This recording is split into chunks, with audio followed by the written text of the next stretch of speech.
Think and grow rich, सोचो और अमीर बनो, नेपोलियन हिल द्वारा लिखित पुस्तक है। इस पुस्तक को क्यों पढ़ना चाहिए या आप इस वीडियो को क्यों देखेंगे? हम में कौन नहीं चाहता कि धनवान बनना। तो इस पुस्तक के हर अध्याय में धन के ऐसे रहस्य बताए गए हैं जिन्हें 500 से अधिक दौलतमंद लोगों की जिंदगी को सावधानीपूर्वक काफी वक्त तक विश्लेषण करने के बाद खोजा गया है। इन रहस्यों की खास बात यह है कि जो इन रहस्यों को पहचान लेते हैं वे सफलता की राह पर चल पड़ते हैं और कभी हार के सामने समर्पण नहीं करते हैं। नेपोलियन हिल के नियमों को पालन करने के लिए तैयार रहें। ये नियम आपकी जिंदगी की सोच में बहुत बदलाव ले आएंगे।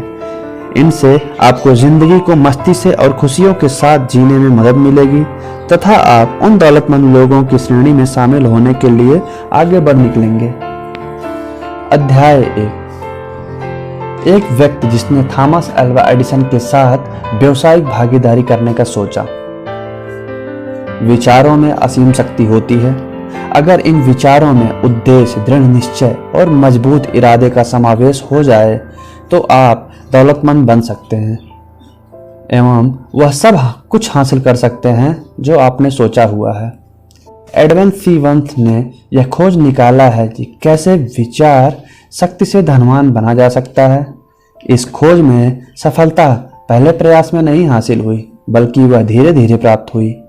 इस महान रहस्य की खोज की शुरुआत वंश की उस चाहत से हुई जो उसने महान एडिसन का व्यावसायिक भागीदार बनने के लिए दृढ़ प्रतिज्ञा थी। वंश की उस इच्छा शक्ति की सबसे बड़ी बात यह थी कि वह स्पष्ट थी कि उसे एडिसन के साथ काम करना है, ना कि एडिसन के दफ्तर में काम करना है। आप वंश की कहानी को ढंग से पढ़िए, उसकी सोच वास्तविकता में कैसे तब्दील हुई। फिर आपको वे 13 नियम बेहतर समझ आएंगे जो आपको दौलतमंद बनाते हैं। जब वंश के मन में यह विचार कौधा, तब वह इस हालात में नहीं था कि वह इस पर कोई कदम उठा सके। उसके रास्ते में 2 चुनौतियां थी। पहली वह कि एडिसन से उसकी कभी मुलाकात नहीं हुई थी, ना ही एडिसन उसे जानता था। दूसरा यह उसके पास रेल का भाड़ा देने तक का भी पैसा नहीं था वह ऑरेंज न्यू जर्सी तक पहुंच सके। ये चुनौतियां इतनी पर्याप्त तो थी ही कि आधिकारिक व्यक्तियों के आत्मविश्वास को डगमगा दे और उनकी सोच भी दम तोड़ दे, परंतु उनके इरादे इतने कमजोर नहीं थे। वह दृढ़ प्रतिज्ञा थे। उसने हार नहीं मानी बल्कि बिना टिकट मालगाड़ी से यात्रा करने और ईस्ट ऑरेंज पहुंच गए।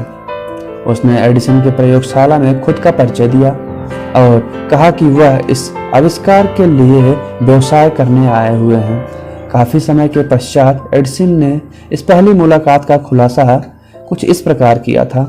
वह मेरे सामने एक सामान्य पर्यटक की तरह खड़ा था, परंतु उसके चेहरे पर तेज देखकर यह पता चल गया था कि वह जिस कारणवश वहां आया है उसके लिए दृढ़ प्रतिज्ञ है। इतने सालों के अनुभव में मुझे यह ज्ञान तो हो ही गया था, अगर किसी चीज को दिल से चाहो तो सारी कायनात तुम्हें उससे मिलाने की कोशिश में जुट जाती है।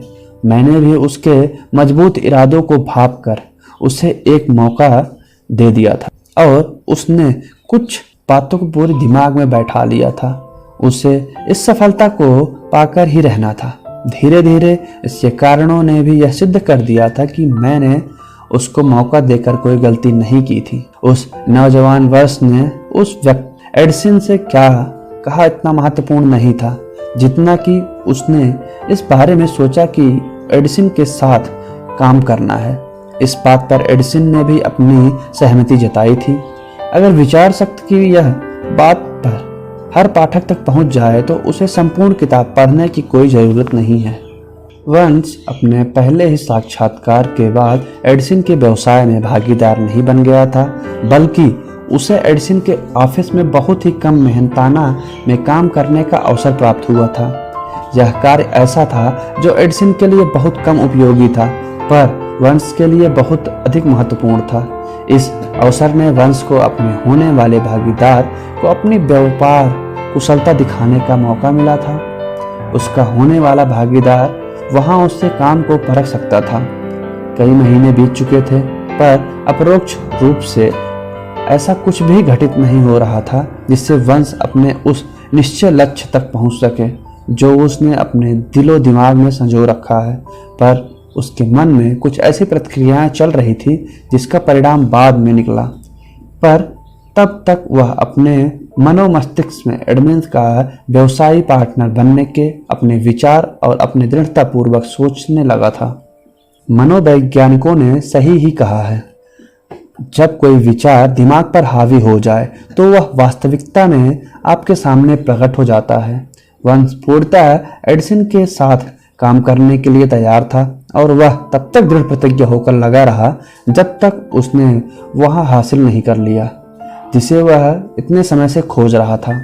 उसने कभी इस बात के लिए नहीं विचार किया इतना परेशान होने की क्या ज़रूरत है, चलो सेल्समैन की नौकरी आसानी से मिल जाएगी, बल्कि उसने यह विचार किया है कि मैं यहाँ पर एडिसन के द्वारा व्यवसाय करने के लिए आया हूँ।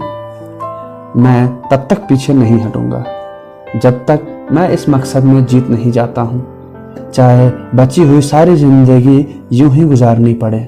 सच यह है कि अगर आप अपने उद्देश्य को लेकर पूरी तरह जीते हैं तो आप एक अलग ही कहानी लिख सकते हैं। शायद उस समय वंश को यह बात न पता रही हो, परंतु उसकी मजबूत इच्छा शक्ति और दृढ़ता ने बड़ी से बड़ी बाधाओं को पार करने के वह अवसर दिलाया था जिसको वह तलाश रहा था।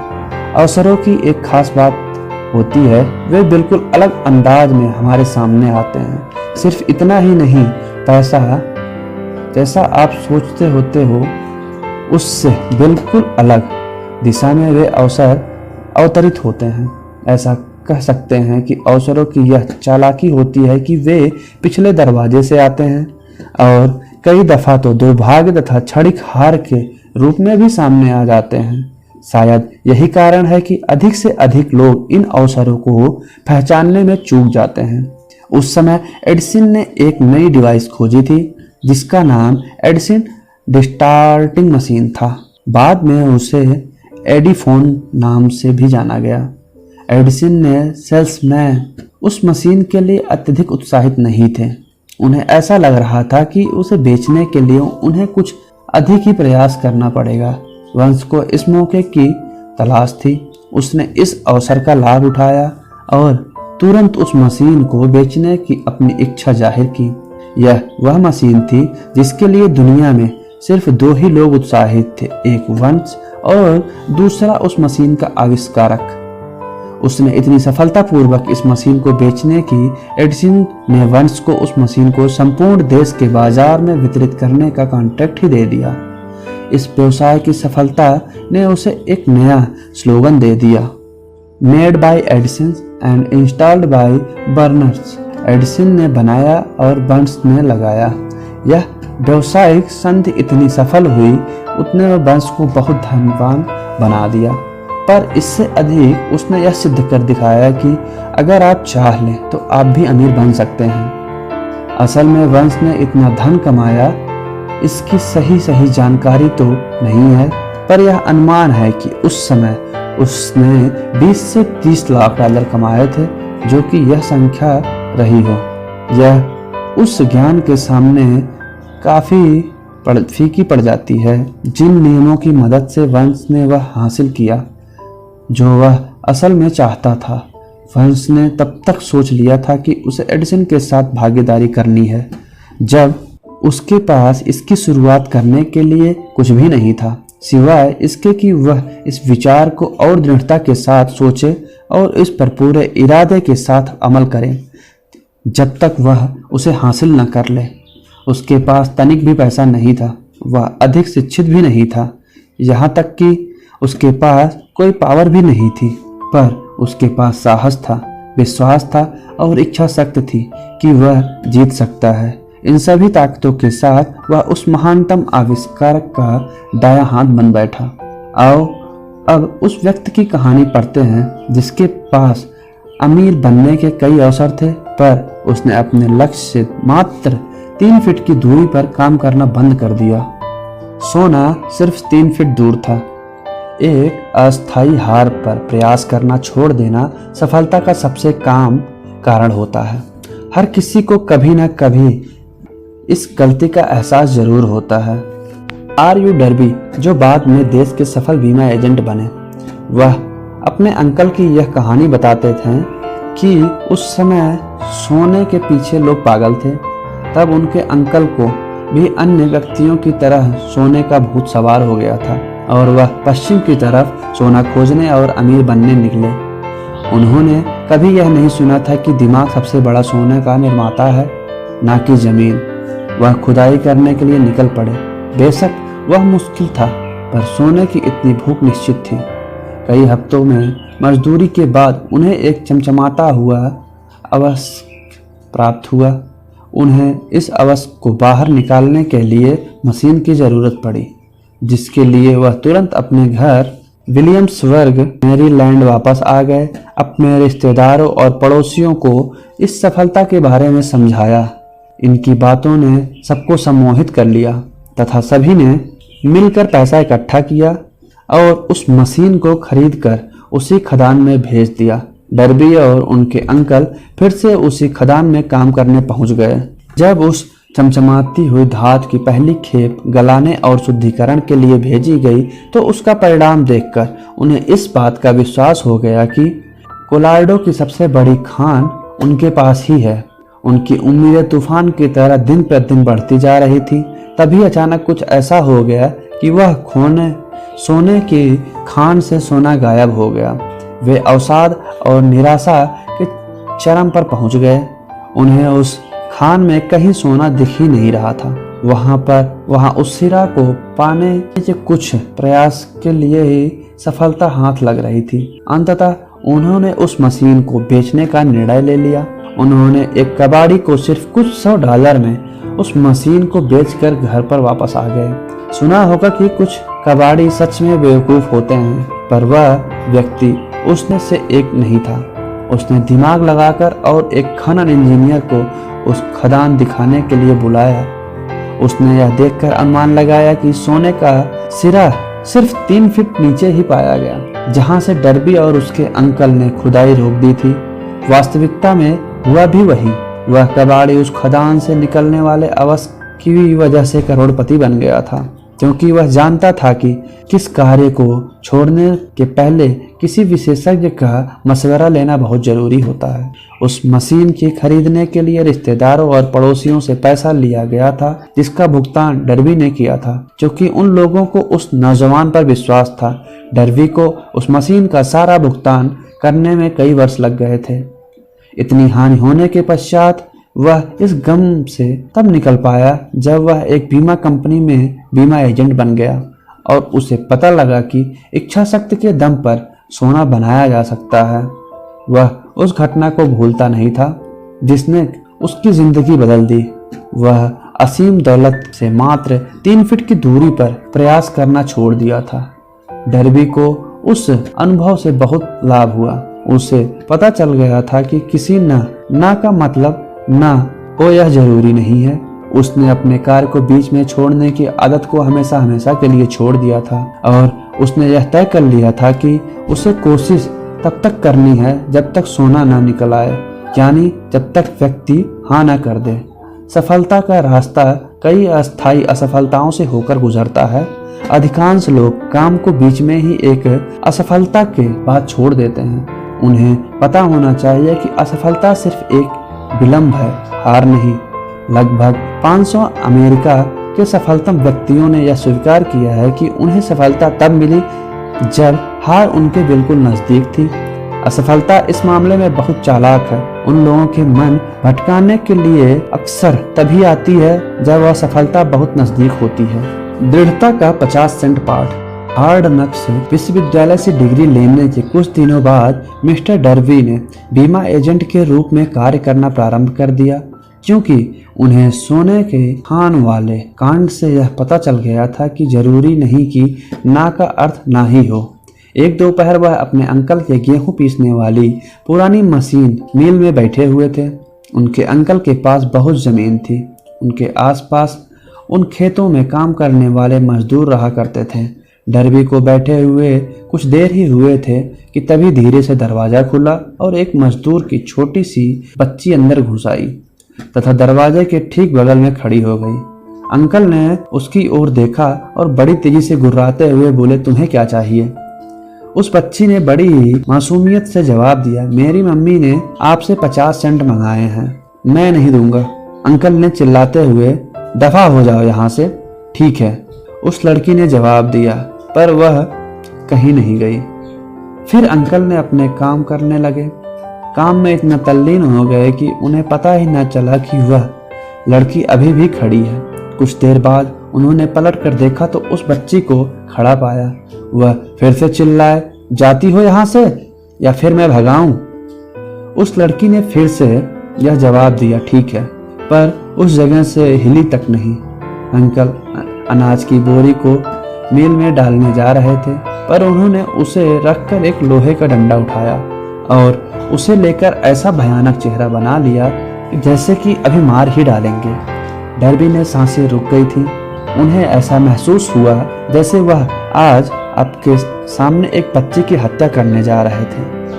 उन्हें पता था कि उनके अंकल बड़े गुस्सैल और निर्दयी व्यक्ति हैं। जैसे कि अंकल उस बच्ची के नजदीक पहुंचते, वह लड़की अपनी जगह से एक कदम आगे बढ़ाई और अंकल के नजरों से नजर मिलाते हुए दृढ़तापूर्वक बोली, वह पैसे मेरे मम्मी के हैं, उन्हें दे दो।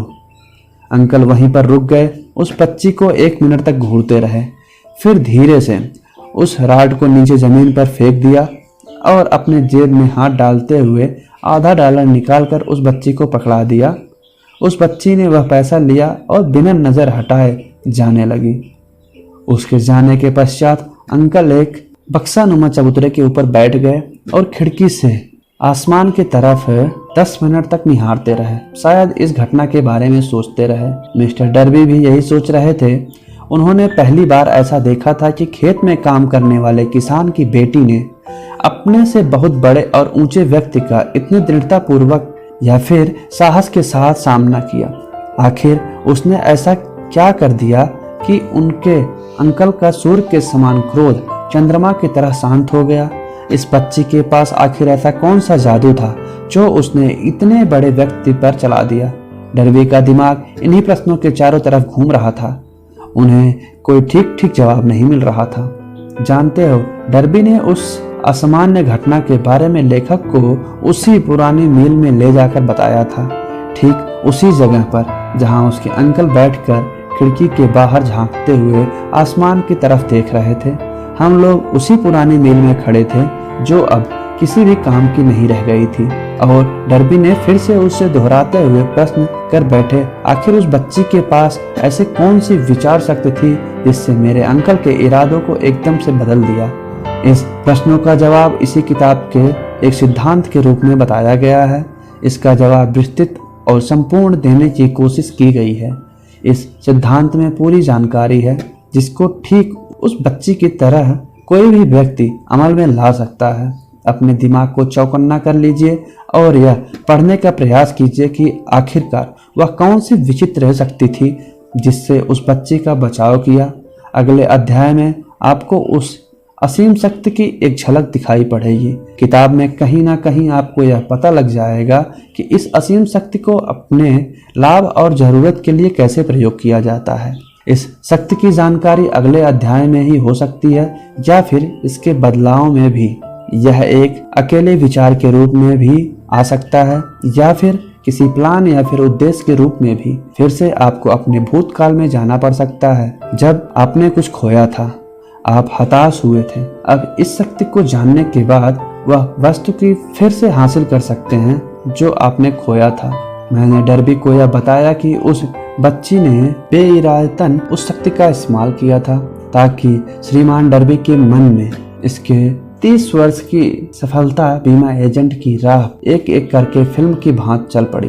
उन्होंने यह एहसास हो गया कि बीमा एजेंट के रूप में सफलता किसी कागज पर मिली डिग्री की वजह से नहीं थी, बल्कि वह उस एक अमूल्य पाठ की वजह से थी जो उस बच्ची ने उस दिन उन्होंने सिखाया था। श्रीमान डर्बी ने यह बताया, जब कोई संभावना क्षीण होती नजर आती है या फिर मेरे बीमा करने की संभावना कम हो जाती थी, तभी मेरे मन में उस बच्ची का चेहरा याद आता है जो अपने बचाव में डटी रही। फिर मेरा मन खुद कहता है, असफल में ना का अर्थ ना नहीं होता। आपको नहीं पता होगा कि मेरे सबसे अधिक बीमा खरीदार वही हैं जिन्होंने पहली दफा ना कहा था। उसने याद किया कि वह सोना प्राप्त करने से 3 फीट पहले ही रुक गया था, पर इस अनुभव को उसे सफल होना सिखा दिया था।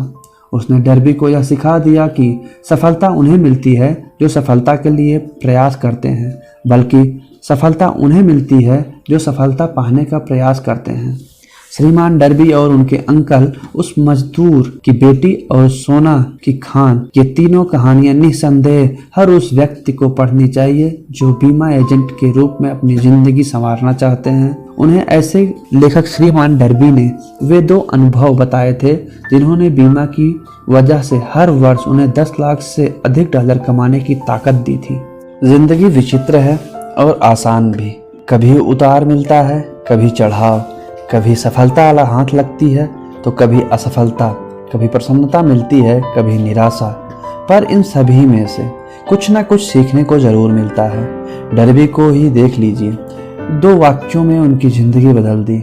असल में उन्होंने उस असफलताओं को ऐसे ही नहीं जाने दिया, बल्कि उसका अध्ययन किया और उसमें से उन्हें जीवन के कुछ रहस्य मिले। परंतु विडंबना यह थी कि कोई असफलता चाहता ही नहीं है। लोग पता होना चाहिए कि असफलता के अनुभव से ही सफलता का द्वार खुलता है। कई दफा असफलता की हार को जीत में बदलने का अनुभव देती है।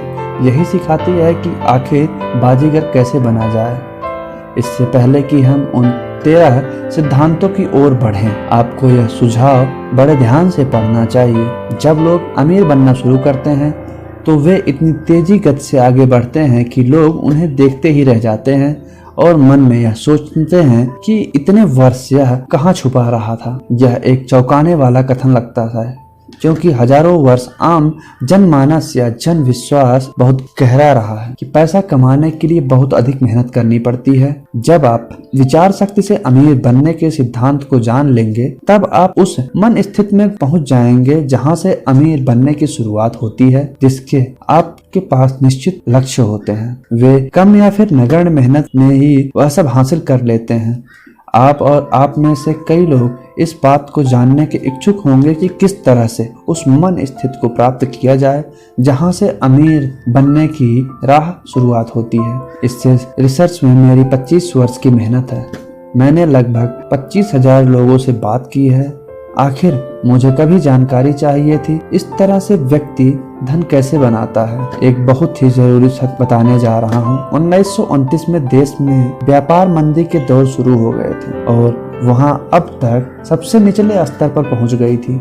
कुछ समय बाद जैसे ही राष्ट्रपति रोनाल्डसन ने राष्ट्रपति भवन में शपथ ली थी, ऑफिस में काम करना प्रारंभ किया था, सारा व्यापार फिर से इस तरह से गति पकड़ने लगा जैसे कुछ हुआ ही ना हो। राष्ट्रपति का आना ठीक वैसा ही था जैसे एक मोमबत्ती अंधेरे कमरे में धीरे धीरे उजाला कर देती है और किसी को पता भी नहीं चलता। ठीक उसी तरह धीरे धीरे मन के डर को विश्वास में बदला जा सकता है। जैसे जैसे आप इस सिद्धांतों को जानकर उन्हें अमल प्रारंभ करेंगे, आपकी आर्थिक स्थिति बेहतर होने लगेगी और आप ठीक उस व्यक्ति की तरह हो जाएंगे जो किसी भी वस्तु को छूता है तो वह सोना बन जाता है। यह आपको असंभव लग रहा है, मेरे लिए तो बिल्कुल नहीं।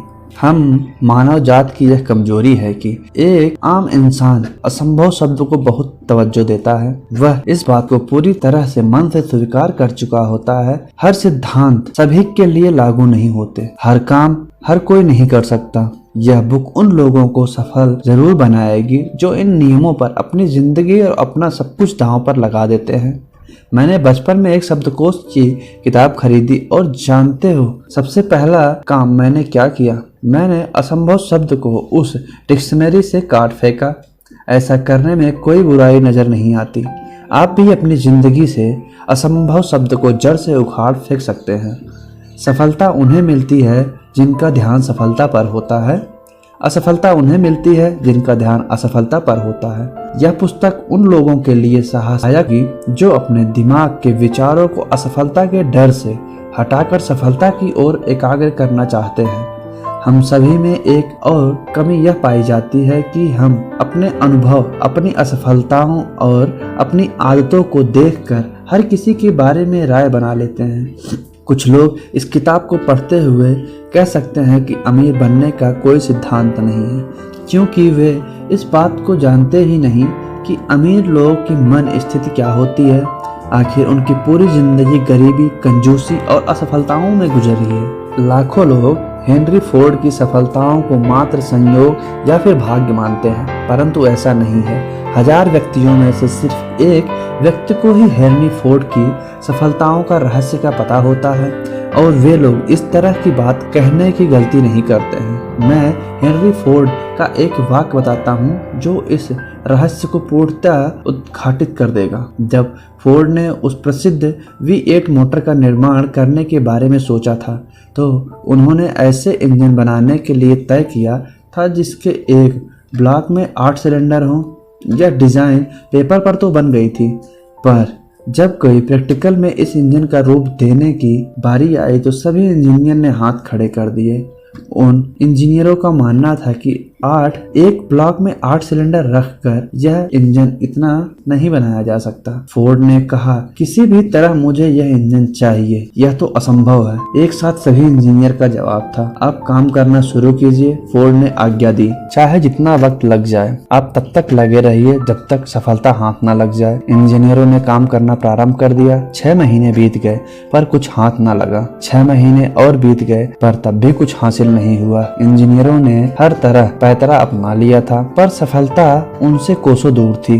लेकिन यहाँ पर एक गौर करने वाली बात यह थी कि 1 साल बाद भी सफलता कोसों दूर थी, पर अब संभव नहीं रह गई थी। साल के अंत में फोर्ड ने सभी इंजीनियरों को फिर से बुलाया और कार्य का प्रगति पूछा। इस बार फिर से सभी इंजीनियरों ने एक साथ जवाब दिया, हमें प्रोजेक्ट को जारी रखने का कोई रास्ता नहीं मिल रहा है, जाइए फिर से काम पर लग जाइए। फोर्ड ने आज्ञा दी, हर साल में मुझे यह इंजन चाहिए, मुझे विश्वास है कि आप इसमें सफल हो जाएंगे। वे फिर से काम में लग गए।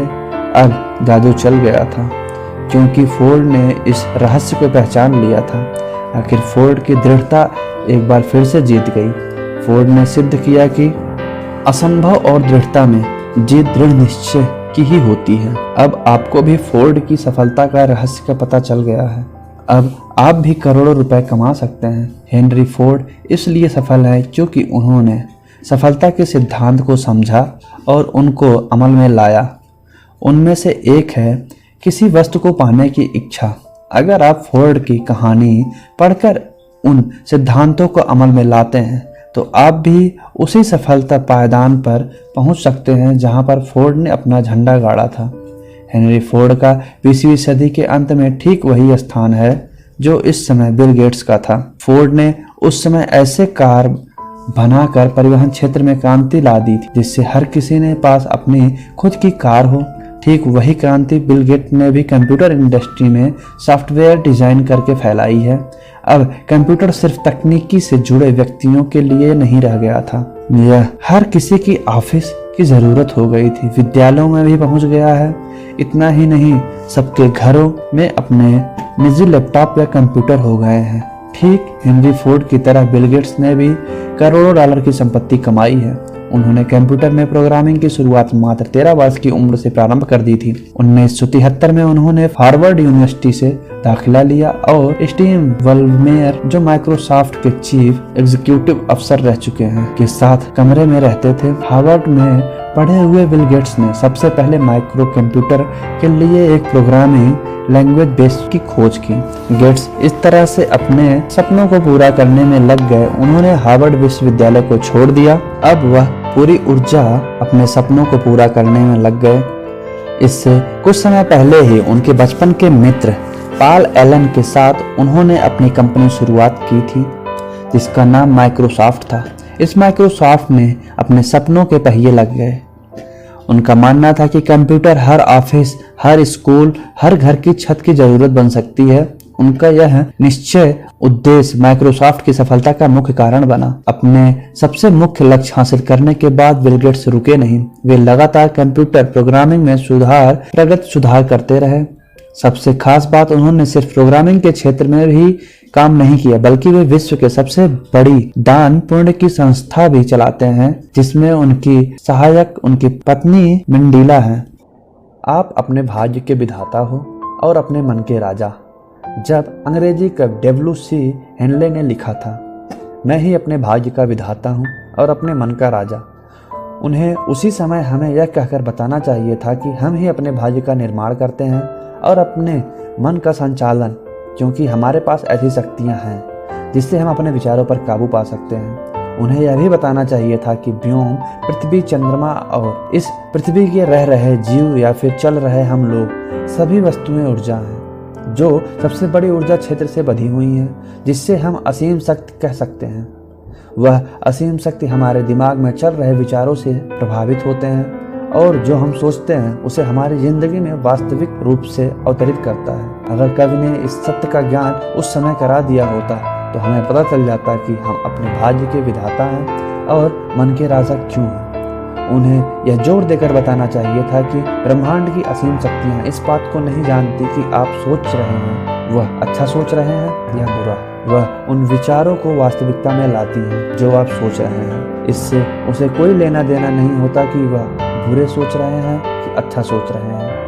उन्हें यह भी बताना चाहिए था कि हमारे मन में जब कोई विचार हावी हो जाता है तो वह चुंबक की भांति काम करने लगता है और अपने से समान परिस्थितियां, व्यक्तियों और वस्तुओं को अपनी ओर चुंबक की भांति आकर्षित करता है। उन्हें बताना चाहिए था कि इससे पहले कि हम अमीर बने, हमारे मन को चुंबक की भांति कार्य करना प्रारंभ कर देना चाहिए। यह तभी संभव है जब हमारे मन में अमीर बनने का विचार पूरी तरह से हावी हो जाए और हमारा मन सिर्फ अमीर बनने के बारे में सोचने लगे, तभी हमारे निश्चय प्लान सफल हो पाएंगे। जैसा कि हेनली कवि ने, ना कि दार्शनिक। इस वजह से वह अपनी बात को सिर्फ कविता के अंदाज में कह पाए। उनका अनुसरण करने वाले कुछ समझ पाए और कुछ नहीं। धीरे धीरे समय बीतता गया और इस अटल सत्य से पर्दा उठने लगा। इस पुस्तक में इन्हीं सब सिद्धांतों का वर्णन है। स्टीवन स्पिलबर्ग एक अन्य व्यक्ति जिन्होंने हम अपने भाग्य के विधाता हैं उदाहरण को सही सिद्ध करने का एक नई मिसाल दी, जो चलचित्र फिल्मों के सर्वकालीन महान निर्देशक साबित हुए। उन्होंने बचपन में ही फिल्म निर्देशन करने का सपना सजो लिया था। एक खास बात यह थी कि उन्होंने अपने सपने को मरने नहीं दिया और बचपन से ही एक पुराने कैमरे के शौकिया तौर पे फिल्म बनाने लगे।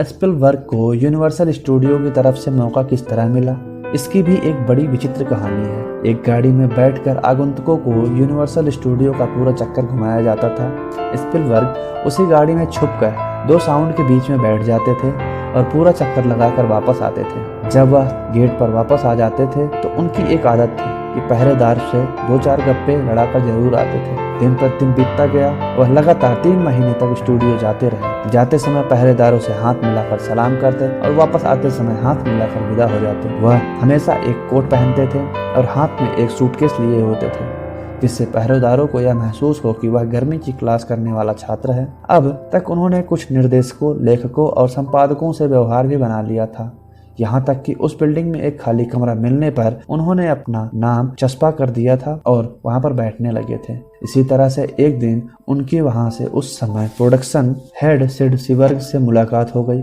उन्होंने सीवर्ग को कॉलेज के टाइम पर बनी हुई फिल्म दिखाई। सीवर्ग उस फिल्म को देखकर इतना प्रभावित हुए कि उन्होंने उस नौजवान को स्टूडियो के लिए कॉन्ट्रैक्ट कर दिया। उनकी पहली फिल्म द स्ट्रगल एक्सप्रेस ने बॉक्स ऑफिस पर अधिक व्यवसाय तो नहीं किया, पर इसे आलोचकों का बहुत प्यार मिला। यहाँ तक कि क्रांस फिल्म समारोह में इस फिल्म को कई पुरस्कार भी मिले। उनको सबसे बड़ा ब्रेक तब मिला जब कहीं से उन्हें जावस पुस्तक प्राप्त हो गई। स्टूडियो पर उस फिल्म बनने को तैयार था और उनके लिए एक बेहतरीन निर्देशक भी मिल गया था। स्पिलबर्ग इस फिल्म को खुद बनाना चाहते थे, इसके लिए प्रतिबद्ध थे, जबकि उनकी पहली फिल्म द स्ट्रगल एक्सप्रेस ने कोई खास व्यवसाय नहीं किया था। उनका आत्मविश्वास डगमगाया नहीं था। उन्होंने प्रोड्यूसर से अपनी बात रखी और उस निर्देशक को हटाकर उन्हें फिल्म देने की मांग कर दी। यह कोई आसान काम नहीं था। प्रारंभ से ही कुछ कठिनाइयां थीं। प्रोडक्शन कंगाली के दौर से गुजर रहा था। खैर, जब 1975 में जावाज रिलीज हुई तो इसे दोहरी सफलता प्राप्त हुई। इससे बॉक्स ऑफिस में सारे रिकॉर्ड तोड़ डाले और आलोचकों का बहुत सारा प्यार पाया। रिलीज होने के 1 महीने में ही इस फिल्म ने बॉक्स ऑफिस पे $10 करोड़ की कमाई कर डाली थी, जो उस समय की सबसे अधिक कमाई करने वाली फिल्म बन गई थी। इसके बाद स्पिलबर्ग ने कई फिल्मों का निर्देशन किया। इसमें इंडियाना जोन्स सीरीज, पुरस्कृत द कलर पर्पल और एम्पायर ऑफ द सन शामिल है। कुछ समय पश्चात स्पिलबर्ग ने जुरासिक पार्क नामक फिल्म निर्देशित की, जो उस समय के इतिहास की सबसे सफल फिल्म थी। यह स्पिलबर्ग की तीसरी फिल्म थी जिससे सारे रिकॉर्ड तोड़ देते थे। इसने करोड़ों से अधिक की कमाई की थी। स्पिलबर्ग यहीं नहीं रुके, वे अपने सपनों को लगातार पूरा करने की तरफ बढ़ते गए। जब वह दो हॉलीवुड मुगलों ने अपना एक प्रोडक्शन हाउस खोल लिया, उनका नाम ड्रीम वर्क्स था। यह तो थी स्पिलबर्ग की कहानी। अब हम सबसे पहले सिद्धांत को पढ़ने की ओर बढ़ते हैं। आपका दिमाग खुला रहना। आपको याद रहे कि ये सिद्धांत किसी एक व्यक्ति की जिंदगी से नहीं बनाए गए हैं, बल्कि 500 ऐसे अमीरों के अनुभवों से बनाए गए हैं जो गरीबी में पले और जिन्हें अधिक शिक्षा भी उपलब्ध नहीं हो पाई, फिर भी वे विश्व में अपना परचम फहराया। ये नियम कोई कठिन नहीं है, बहुत ही आसान है। हमें पता है कि आप अमल में ला सकते हैं। इससे पहले कि हम आपके अध्याय की तरफ बढ़ें, मैं बताना चाहूँगा कि इसमें दो ऐसे लोगों की जिंदगी की कहानी है जिन्होंने अपनी जिंदगी में बड़े रहस्यमय बदलाव लाए हैं। मैं तुम्हें यह भी बताना चाहता हूँ कि ये दोनों व्यक्ति मुझसे काफ़ी करीब हैं। एक मेरा करीबी दोस्त है जिसने मैं 25 सालों से जानता हूँ, और दूसरा मेरा बेटा है। इन दोनों व्यक्तियों की अचंभित कर देने वाली सफलता में अगले चैप्टर में बताए गए सिद्धांतों का बड़ा योगदान रहा है। इसी तरह हमारा पहला अध्याय समाप्त होता है। जो पसंद आई हो तो चैनल को जरूर सब्सक्राइब करें। मिलते हैं थिंक एंड ग्रो रिच के नए अध्याय के साथ अगली वीडियो में। धन्यवाद।